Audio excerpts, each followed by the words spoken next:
Brands care about two things in media. One they love, the other they hate. Growth moves brands forward. Waste holds them back. Love growth. Hate waste. At Tinuiti, our technology reveals the truth, enabling our people to create growth for brands that defines the category, and to hunt down waste, the biggest growth killer of all. Do this and marketing can be what we all want it to be. Love growth. Hate waste. Tinuiti. Love growth, hate waste. Welcome, everyone. Welcome to day 2 of our Amazon and Retail Media Evolved Summit. If you joined us last week, we love the commitment and love having you back with us today. If today is your first session, then you definitely picked a good one. We are kicking things off with Simon, who is diving into Agentic Commerce and what autonomous shopping actually looks like. But first, let's take a quick look at our agenda today. Simon, if you'll go to that next slide for me. We're going to, after Simon kicks us off, we're going to jump into a session with Triple Lift on extending retail media beyond the digital shelf.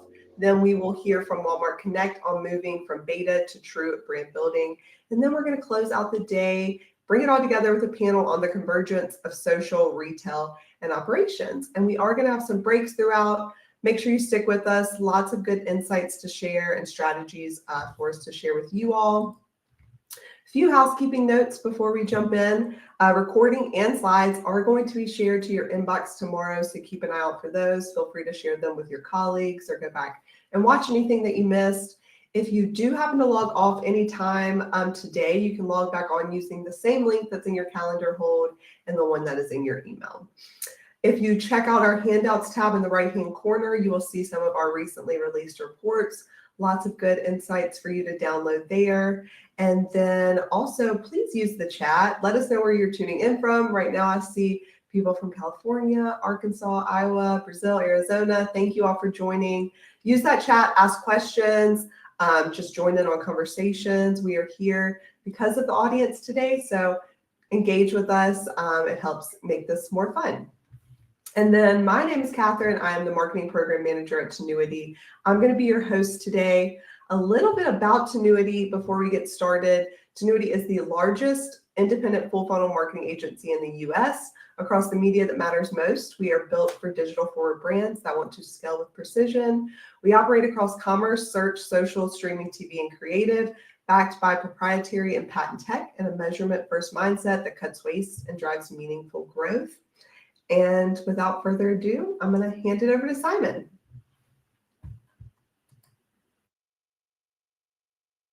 Wonderful. Sorry about that brief pause there, and apologies in advance. My gardeners love to come right now every Wednesday. So if we get some feedback, then I'll blame the gardeners, or maybe I'll invite them and we'll have a conversation about their thoughts on agentic commerce. But yes, that's right. Today we are going to be talking about agentic commerce, what it is, what it isn't, what it might be in the future. I do also sit on the Agency Commerce Council with Google, as well as the IAB Artificial Intelligence Board. So as part of the work that I'm doing with those teams, we are talking a lot about, look, is this real? Is there actually something, is there a there? Where is this going, and how we think about the measurement of this and so forth. But before we get started, we would love to hear from you. We do have a poll question here, and I can already see a number of you have taken the time to provide an answer already. And that is, have you made an agentic transaction within ChatGPT or Google's AI mode yet? If you're sitting out there and you're like, no, but I've used Perplexity to handle, yes, that counts too. I think the nature of where agentic commerce is occurring is very much broadening. So it's always very interesting. Oh, we have someone who said yes. Okay, that is very interesting. Up until today, I ask this question every time I sit down with someone. I ask, have you made an agentic transaction, and then what are you vibe coding? But the fact is, I've only met myself right now who's made an agentic transaction, because this is something I've been talking about for quite some time. So we've got to, okay, so it looks like the overwhelming majority of folks have not. Interestingly, though, the split here is around a third, or just over a third of you are saying no and you don't plan to, which I think is interesting, and certainly something that we'll talk about today in terms of the big idea of if you build it, will they come? But this is something that we've been talking about for a little while now. I am absolutely going to go ahead and confuse correlation and causation here and say that I was the reason for this. I was not. But this was something that we were tracking very early on. And I made a video all about this back in 2024 about what this thing might be, because it was the hot topic of the moment. It was this idea that the way that we interact and transact is really primed to change, similar to how we think about maybe the invention of the iPhone, just in terms of how consumer psychology changed. But it really wasn't at that moment in time that things changed, right? It took a little while for us to get there. The very first iPhone, if you recall, didn't even have an app store. It just had some preloaded apps on there, but you couldn't really do too much customization. So it wasn't really changing the way that we interacted with the world. But anyway, with that, I actually want to tell you a fun little story about someone that I love very much. And that is, that is my daughter. This is Sydney. She is Gen Alpha. So we always talk about how hyped we are about Gen Z. Yeah, they're great. But let's move on to the next generation, because we're already thinking about Gen Alpha. This is the Agentic Commerce generation.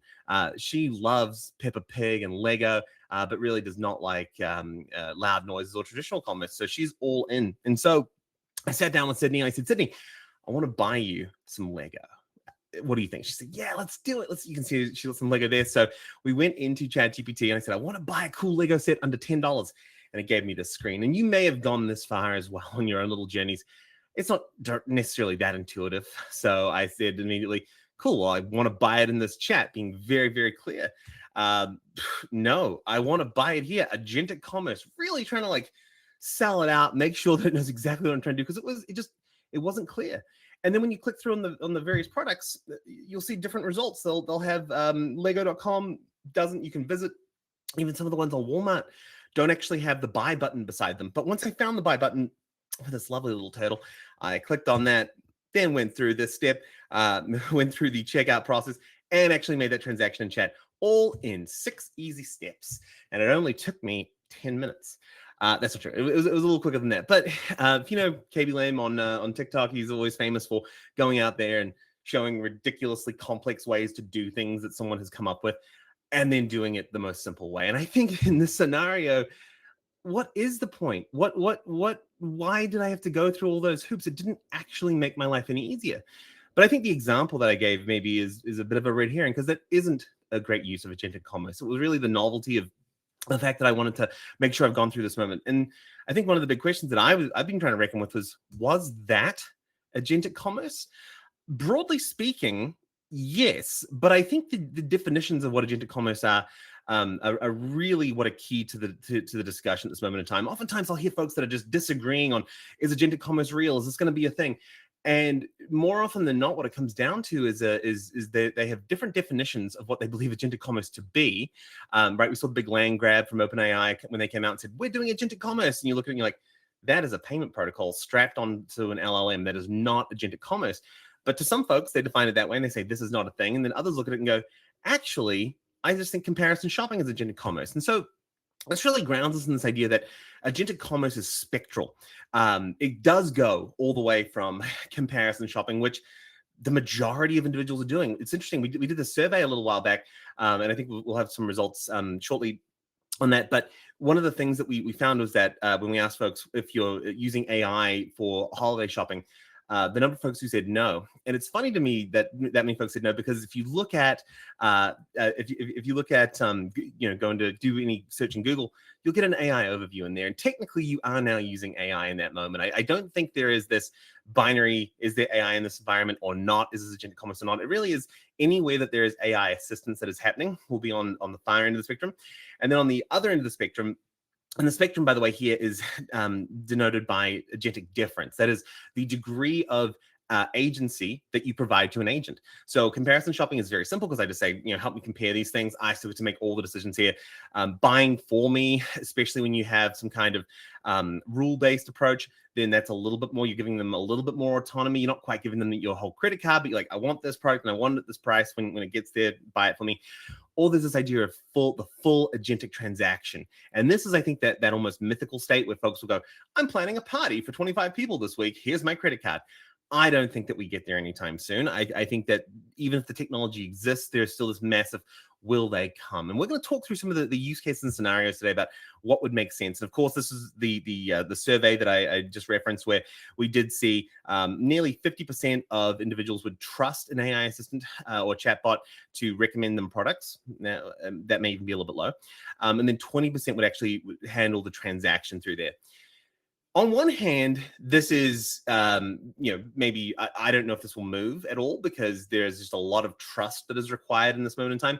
And then on the other hand, I think back to the early days of the internet and the idea that you would have everyone would say, don't buy things on the internet. Everything's a scam. I remember when I was a kid and I wanted to buy something on eBay because one of my friends did that. And my parents were like, absolutely not. We do not buy things on the internet. But yet they were totally fine writing down their credit card number and giving it to a mail order t-shirt company. And it's one of these things where over time we build trust. You'll never buy a car on the internet. Well, that's not true anymore. You will do these things. It just depends if it's easy enough. Is there a core form factor? Is there a reason why you would do this? And I think this quote from Vidya, who is the VP GM of Advertising and Commerce at Google, so she really leads the Google Ads program, is quite poignant. So historically, consumers have faced a necessary trade-off. Buy quickly and risk getting it wrong, or spend hours researching to get it right. And they're now seeing this trade-off disappear. I think this is interesting because I think there's also this middle ground. I would describe it as what my wife does, which is she'll buy 25 things and return 24 of them. Hopefully, this is an era, though, where we maybe start to see a mitigation of that because there is some degree of additional intelligence coming into this ecosystem. So I gave you the full spectrum. We talked about the scope of maybe consumer trust at this moment in time. What's actually happening right now?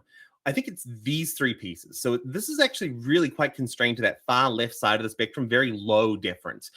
It's product discovery. So I've got this problem. What are the solutions? Which I think is more of this, that is quite a novel concept to be doing discovery within that search environment rather than just, discovering on websites or through browsing. Product comparison, of course, as we talked about, and then buy it now, which is that payment protocol that's strapped onto an LLM, but it's really clunky. It really isn't that great. So let's just dispel some myths. And I think the fact that I saw so many folks in that poll saying no, and I don't plan to, kind of resonates with this moment that we are seeing that while there's a lot of interest in this space, especially in the marketing world, there isn't that much actual use from users. And part of that is because when OpenAI announced, hey, we're doing Agentic Commerce, that was back, I think, in September of last year. And then it took all the way until January of this year until they actually integrated the Walmart catalog. If I were to put on my, not even a tinfoil hat, but if I were to sort of look at this, I go, they needed Agentic Commerce to go live before they launched an ad product because they had a cold start problem. If you subscribe to the paid media newsletter, there's something I've spoken about quite a bit in there. This idea that the ads on OpenAI are not going to be very good. They don't have these feedback loops. Agentic Commerce was always the way that they were planning to get there. The problem was, frankly, how messy this data is, how complicated this process is. So it's not that easy. And I think to cut through the reality and the hype is we have yet to cross the chasm toward actual Agentic Commerce. I would describe myself as somewhat of a Agentic Commerce bull in the long run, but I am very much a bear in the short run. I do not think we found the right form factor. And I think we're seeking novelty over utility. And that's a really, really important disconnect when we think about actual consumer behaviors here. So what is Agentic Commerce anyway? Well, if you go down to the technical layer, there is a battle of two protocols that is being raged right now. So UCP, which is the Universal Commerce Protocol, which is from Google, and then ACP, which is Agentic Commerce Protocol, which we saw coming from OpenAI. These are both designed to be fully interoperable, open source protocols that can exist in many different environments. The means of access here, obviously, right now largely governed by a Google interface or the ChatGPT interface. I think what makes them unique are not the buying protocol itself, not the payment mechanism, but the additional features that have come about within these environments. And so that's what I'm going to really start to hone in on for this moment. I think you'll all be able to receive the slides. You can actually download them right now. And so you'll be able to take this away. I'm not going to go through every line on this, but I think it is a important way to think about this. Look, I don't know if we're going to need just one protocol, but that would seem like the way the world works.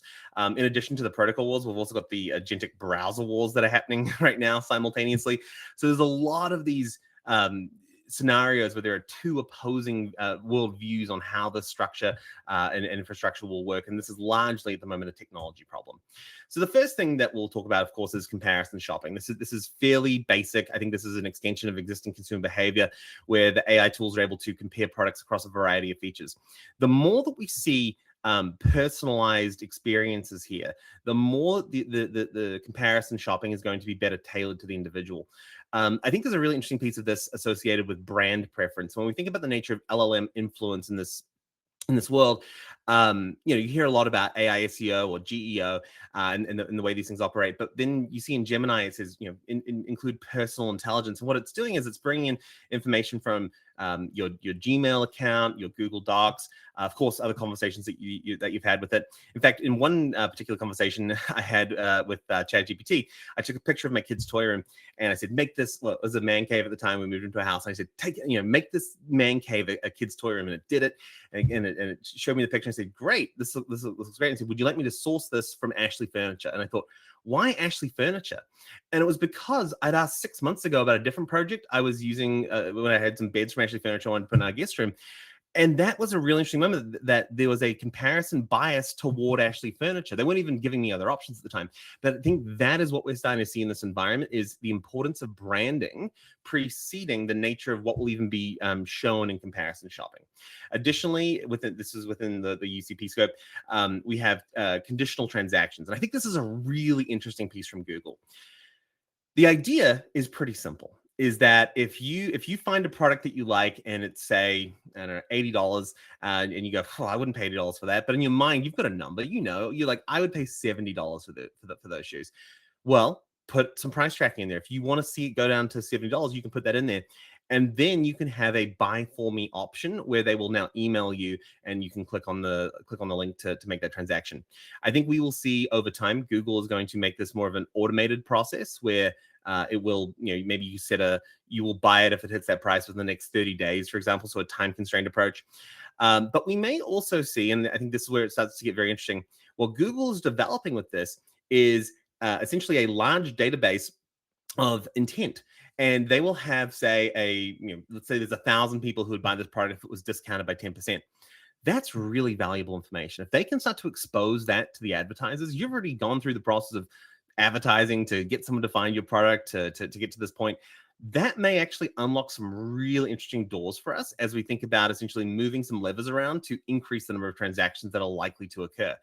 This, I think, is a really good use of agentic commerce. This is a consumer-friendly path toward it. But if you look on the surface, you go, is that even agentic commerce? I think it is, because the AI is involved in the price tracking there. But this is a really, really neat piece of it, although it's a little bit harder to find, let's be honest. And then finally, agentic transactions, as we think about the two sides of this, one being consumer to merchant, which is that personal shopping proxy, where they can go through this process and the AI can speak to a brand agent to verify a product is in stock, and then have it come to you without ever actually having to visit the website. That's kind of like that Walmart experience I just showed you. And then there is merchant to merchant. And this is where I think things start to get really interesting when we think about basket splitting.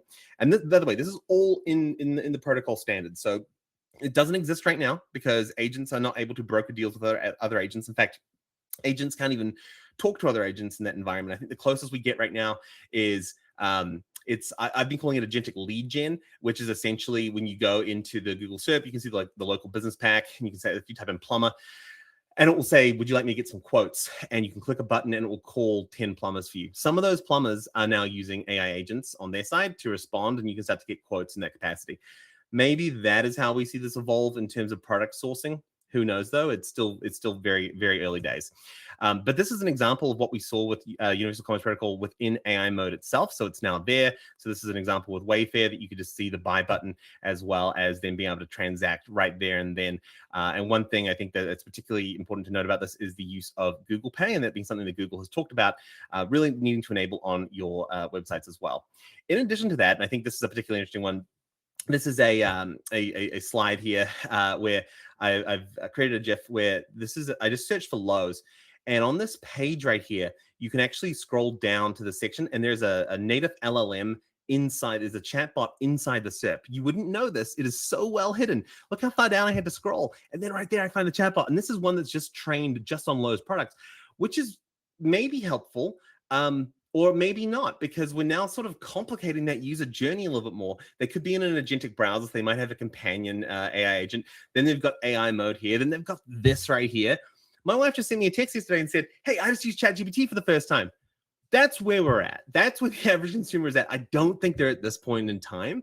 So it's novel. I just don't think it is driving that much interaction, but there's definitely something that you want to be on the lookout for. You can enable this through Google Merchant Center, but let's go beyond the protocols. Let's talk about that wider world of agentic browsing. So agentic browsing is a really interesting construct, and what we're seeing now is the release of browsers with agents natively integrated in them. And the core idea here is, one, you have a companion experience, as you can see in this example, where without having to leave that site, the context is stored in an LLM. So you can sort of imagine this as someone's walking into a store and they've got their best friend with them who happens to be an expert in everything you have in your store, and they're asking them about it in real time. That is one use case here. Another, though, is actually agentic enablement, or a full agentic deference, where the agent can take actions on behalf. So if let's say you go to the website, you can say, find me these products and like add them to my cart, or take actions to organize an event or something along those lines. What was really interesting about this, when I went through the early testing within Comet, within so there's Perplexity that Google Chrome now has is agentic in nature. It's got the Gemini integration. Perplexity was able to complete a CAPTCHA, and that was a really interesting moment for me, where I was like, oh wow, CAPTCHAs are no longer a way to mitigate bot activity on websites. And so this is also, this is tangential, but it's also sort of maybe a distraction in this moment in the way that folks are able to interact. So why even bother going through an LLM to perform agentic commerce if the browser itself is already agentic? Again, this is so early, like early days. I don't think we're seeing much adoption here, if any, but it's something that I'm finding particularly intriguing as we think about where will consumer interest and engagement actually go in the future. So that's the broader world of all the major LLMs and the browsers. But then we start to get into the Rufus and the Sparky of the world. And of course, if you saw Amazon's earning calls, I believe they said $10 billion in incremental revenue they were attributing to Rufus last year. That seems like an incredibly high number. But if this is true, I mean, more power to them. We're now seeing ads come into both Rufus and Sparky. And there is always this big question as to, well, how are these environments working? Because you can't actually transact within them yet, but we're probably on path to that. And fortunately, Amazon actually published a white paper about 2 years ago about something called COSMO. And it turns out that COSMO is the backbone of Rufus. So there is actually a choreographed approach to how you should think about product discovery within Rufus in particular. I think this is an incredibly important piece for anyone who is on Amazon, even if you're off Amazon, because now they've got the offsite buy direct coverage as well. But this coverage isn't too different from how we think about other LLMs, but it does actually choreograph the scope here. And I think what's particularly interesting is when you start to read through product descriptions on pages, they will often talk about literal keywords, like the literal functions they perform, not necessarily the actual functional use cases. So in this particular instance, you can actually see the e-commerce common sense relations that they have here. And so you can start to think about the content that you have. You can even run your own PDP through COSMO to see how it's being processed by an LLM. Because what's really interesting, and Profound released a study about this just last week, 44% of citations in LLMs come from the first third of the content, What that means is that LLMs get really lazy when they read through the content, just like a human. If someone starts explaining a concept to me and I halfway through go, yeah, I know, I already know it, I'll be like, yeah, I got it. So I'm not really even listening to the rest of what they've said. I'm really honing in on the beginning. I think it's an important piece of this too, because we think about oftentimes puffy marketing language and flowery language that we might use early on, but really we kind of want to get to the meat of it, because we really need to know that right now we are focused more on developing content for LLM ingestion rather than humans. And I think there's a really interesting discussion around, the markdown scope from Cloudflare, but in particular, this one with Rufus, because what we started to observe was it was so personalized, and it was so difficult to actually monitor this consistently that we had to dive deeper. And this is exactly what we've been finding. So some of the LLM observation tools out there are starting to wrap their hands around this, but not really. So that's one of the interesting pieces of this is where is Rufus going? But then the other is the challenge associated with agentic commerce, and that is the big walled gardens don't want this to happen. Why? Because it's likely to disintermediate the retail media networks. When you saw my transaction that I just did there, the one through ChatGPT with Walmart, I didn't even get the chance to get served an ad from Walmart. That's the cash cow of we saw the massive ad growth on Walmart. We saw the massive ad growth on Amazon last year. It's very interesting to see that Walmart has gone all in with OpenAI. Look, I don't think they had much to lose in this regard, and in this situation, Amazon is really being quite defensive. But I do think this is the first time from Amazon that we've seen them actually do something that's somewhat counter to their positioning, which has always been to make the experience as easy as possible for the consumer. Now, and Amazon will say, well, we're doing this because we want to preserve the user experience. We think that we do it better. But I think the best user experience is however the user chooses to experience your website or your interaction, your store experience. And so the fact that they're suing Perplexity over AI shopping agents is a major tell as to how they are thinking about the future of agents being able to interact in their environment. Will we see a world where everyone adopts agentic commerce if Amazon's not part of it? I don't know. So much of the commerce that I take part in, so many of the boxes that arrive at my house come from Amazon. I'm also a big fan of Walmart, for what it's worth. Walmart Plus is fantastic, and they also do returns from my house, which is phenomenal. But right now, maybe it will be where we see that swing in the direction of Walmart in this regard, or maybe in the direction of those Shopify stores where you can find those more niche products in those environments. And of course, as eBay is thinking about this too, they are also banning agents here. Google is Google's everything, so they haven't been taking these actions, but it will be very interesting to see how this plays out in the future, if and when, I think it's a when, Amazon actually does bring transactability into Rufus itself. They invented the buy now button. I think that they are probably going to be the leaders in this space in the near term as they think about how they actually bring that experience into Rufus. So what's the bull and the bear? Well, this is something I think a lot about, and it is, are we actually going to see mainstream adoption?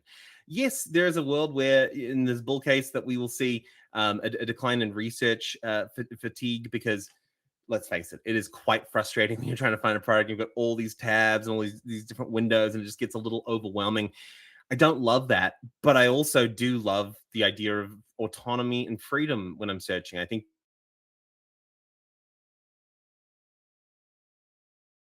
so. This is to say, it's not for everything. It is something that I think is very important for us to think about. Sorry, did we have a connection issue there? We did. All right. Am I good now? All righty. Hyper relevant curation, of course, this is highly important to this experience, which does mean we get stuck into those niche products. The idea of autonomous negotiation to me is also really interesting, because this is somewhere where I have often thought it would be nice to be able to negotiate for certain products. I think a lot of this in the form of like budget optimization. These are the best use cases, right? If I go to ChatGPT and I say, I've got $100 and these are the 15 things that I want, that experience is optimal. That is how we will get users to want to do this, but that doesn't exist right now. And of course, there's this whole issue of, well, it might hallucinate. How do I know these things are real? It's a bit of an echo chamber. So I keep buying the same products over and over. I have to give up a lot of my privacy. So I think we're gonna have to see tools in the future, like temporal privacy availability. So a way that you can essentially expose your preferences to an LLM in a very short-term capacity, so they know what you're buying at Walmart and Target and these other places, so they can provide you with the best recommendations. There are a lot of factors in this, but right now, I don't see consumers going there, and brands, while it's novel, also probably aren't that game for this. This is a disintermediation of that brand experience. It is a disintermediation of owning that customer relationship. And honestly, it's just really clunky. And I think this is what it looks like right now. It's this, yeah, we built this great path. It's a nice, lovely paved concrete path around the outside, Agentic Commerce, all these bells and whistles. And the consumers are sitting there going, I just want that thing. I just want to cut across the grass. And this is just part of human nature. This is just what we do. We cut across the grass. And so as we think about agentic commerce right now, it is spectral in nature. There is a huge opportunity for retail media network disintermediation. So the platforms don't want it.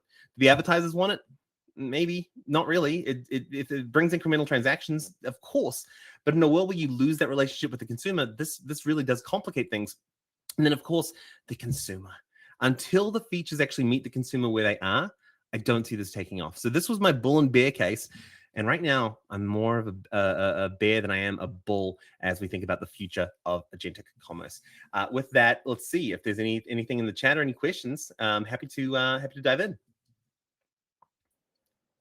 I don't see any questions coming through, but I'll give everybody a second to just see if we have anything. But Simon, that was super fascinating. Lots of like nuances there with agentic commerce, but really interesting to hear about, and like you to kind of just, because I think everybody's seen the articles, seen the things here and there. So for you to pull all of this together for us is super, super helpful. We appreciate it. Well, I'm not seeing anything else come through. So with that, we're going to let Simon go. But again, thank you, Simon, for joining us and putting together this session.